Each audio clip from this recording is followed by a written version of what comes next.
Welcome to journalist laundry.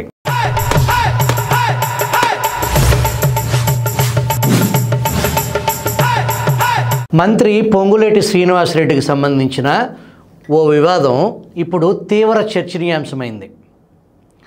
ఈయనకు చెందిన Raghava constructions private limited సంస్థ వెస్టిండీస్లోని ఎగ్జిమ్ బ్యాంక్ నుంచి ఏపీ ప్రభుత్వానికి గ్యారంటీలు ఇచ్చినట్లు తెలిసి అనేక అనుమానాలకు బీజం పడింది.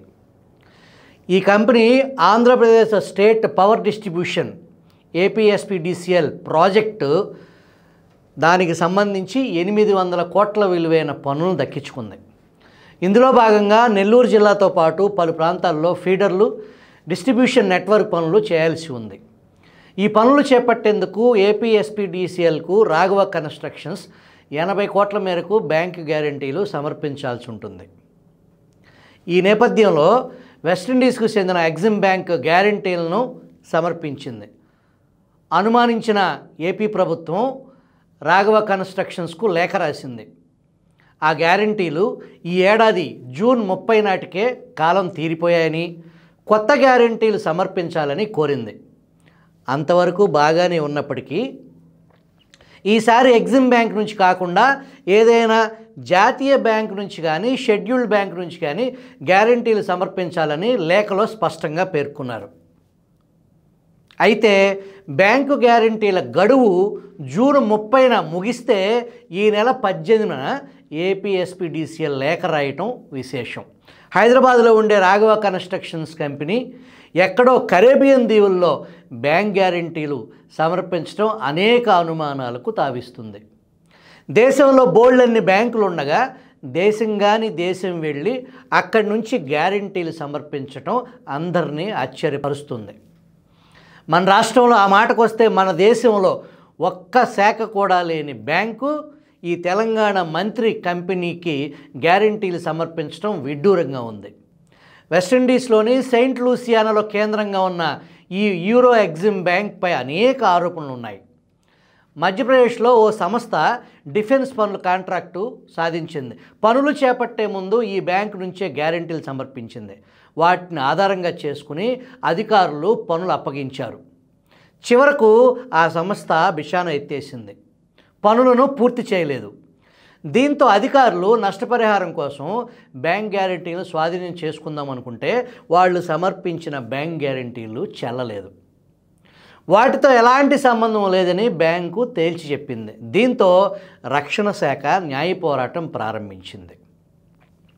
యూరో ఎగ్జిమ్ బ్యాంక్ మన దేశంలో ఇస్తున్న బ్యాంక్ గ్యారంటీల పరిస్థితిపై లోక్సభ సభ్యుడు కార్తీ చిదంబరం భారతీయ రిజర్వ్ బ్యాంక్ గవర్నర్ శక్తికాంత్ దాస్కు లేఖ రాశారు.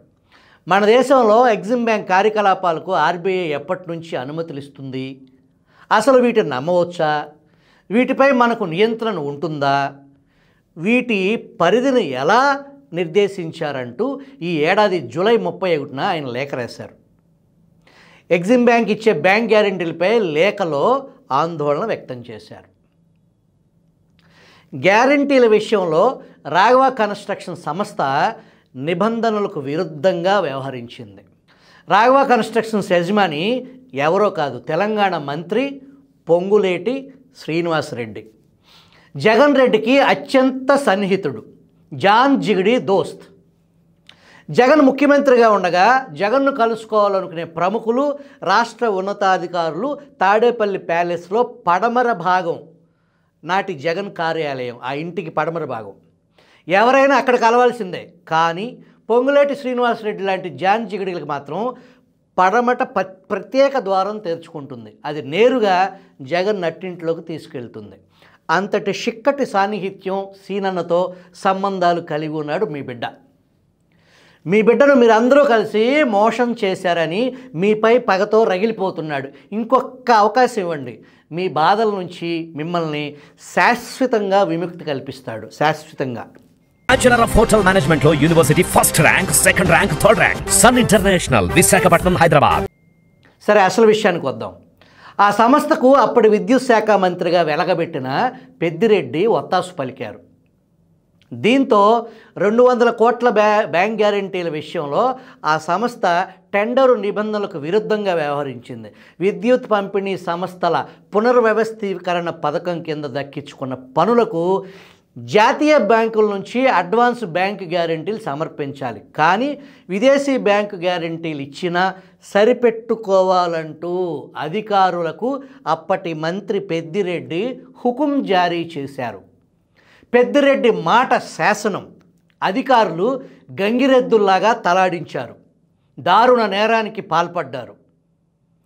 కూటమి అధికారంలోకి వచ్చాక అదే అధికారులకు హఠాత్తుగా నిబంధనలు గుర్తొచ్చాయి. నిబంధనల మేరకు బ్యాంకు గ్యారెంటీలు ఇవ్వాలంటూ రాఘవ కన్స్ట్రక్షన్ సంస్థకు లేఖలు రాశారు. రాఘవ కన్స్ట్రక్షన్స్ 3 డిస్కమ్ల పరిధిలోని నెల్లూరు, చిత్తూరు, విశాఖ, విజయనగరం, శ్రీకాకుళం జిల్లాల్లో 3,986 కోట్ల విలువైన పనులు దక్కించుకుంది. ఆ పనులకు టెండర్ నిబంధనల ప్రకారం 5% బ్యాంక్ గ్యారెంటీని ఇవ్వాలి. దీనికోసం వెస్టిండీస్లోని సెయింట్ లూసియానాకు చెందిన యూరో ఎగ్జిమ్ బ్యాంక్ గ్యారెంటీలు సమర్పించింది. వాటి గడువు జూన్ 2024 జూన్ 30తో ముగిస్తే అవి ముగిసేలోపు కొత్త గ్యారెంటీలు తీసుకోవాలి. అప్పటి వరకు పట్టించుకోని డిస్కమ్ అధికారులు ఆలస్యంగా మేల్కొని జాతీయ బ్యాంకు గ్యారెంటీలు ఇవ్వాలని హైదరాబాద్లోని సంస్థ ప్రధాన కార్యాలయానికి హడావుడిగా ఉత్తరం రాశారు. 2025 నవంబర్ 30 వరకు చెల్లుబాటు అయ్యేలా కొత్త గ్యారెంటీలు పంపాలని కోరారు. ఆగస్టు 14న రాఘవ కన్స్ట్రక్షన్ సంస్థకు లేఖ పంపితే ఇప్పటి వరకు సమాధానం రాలేదు. రాఘవ కన్స్ట్రక్షన్ సంస్థ బ్యాంకు గ్యారెంటీ ఇవ్వకపోతే ప్రత్యామ్నాయం ఏంటి? ఆ సంస్థ చేసిన పనులకు చెల్లించాల్సిన బిల్లుల నుంచి మినహాయించుకుంటామని డిస్కమ్లు హెచ్చరించాయి. కానీ ఎన్నికలకు ముందే శ్రీనివాసరెడ్డి సంస్థ పనులు నిలిపివేసింది. దక్కించుకున్న పనుల్లో 10% మించి పురోగతి లేదు. వాటికి బిల్లులు తీసేసుకుంది. వడ్డించేవాడు మన రెడ్డే కదా. తెలంగాణ అయినా, అమెరికా అయినా, అంతరిక్షమైనా మన రెడ్డి అయితే చాలు. దోచుకో, దాచుకో, నా కమిషన్ నాకు పక్కాగా ఇవ్వాలి. ఇది పెద్దిరెడ్డి, గబ్బురెడ్డి వ్యాపార విజయ రహస్యం. దీన్నే రివర్స్లో పేదోడికి పెత్తందారులకు యుద్ధం అని ఊరు వాడ నాడు ఊదరగొట్టారు. శ్రీనివాసరెడ్డి కంపెనీ నుంచి బ్యాంక్ గ్యారెంటీ వసూలు సాధ్యం కాదని విశ్వసనీయ సమాచారం. అంటే గ్యారెంటీ లేకుండానే వేల కోట్ల పనులు డిస్కమ్ శ్రీనివాసరెడ్డి సంస్థకు ఇచ్చినట్లే. తూర్పు విద్యుత్ పంపిణీ సంస్థ ఈపీడీసీఎల్ పరిధిలోని అండర్ గ్రౌండ్ విద్యుత్ లైన్ల ఏర్పాటుకు 1,194 కోట్లతో పనులు దక్కించుకుని ఇప్పటి వరకు పనులు ప్రారంభించలేదు. వెంటనే ప్రారంభించాలంటూ ఆ సంస్థకు డిస్కమ్ నోటీసులు పంపింది. లేకపోతే చర్యలు తీసుకుంటామని హెచ్చరించింది. గత మార్చిలోనే పనులకు ఒప్పందం కూర్చుకున్నామని, త్వరలోనే పనులు మొదలు పెడతామంటూ శ్రీనివాసరెడ్డి సంస్థ లేఖ పంపిందని అధికారులు చెబుతున్నారు. రకరకాల కుక్కలింకులతో 5 ఏళ్ల జగన్ పాలన విధ్వంసం నుంచి చంద్రబాబు ఎలా బయటపడేస్తారో ఈ రాష్ట్రాన్ని ఆ పెరుమాళ్ళకే ఎరుక.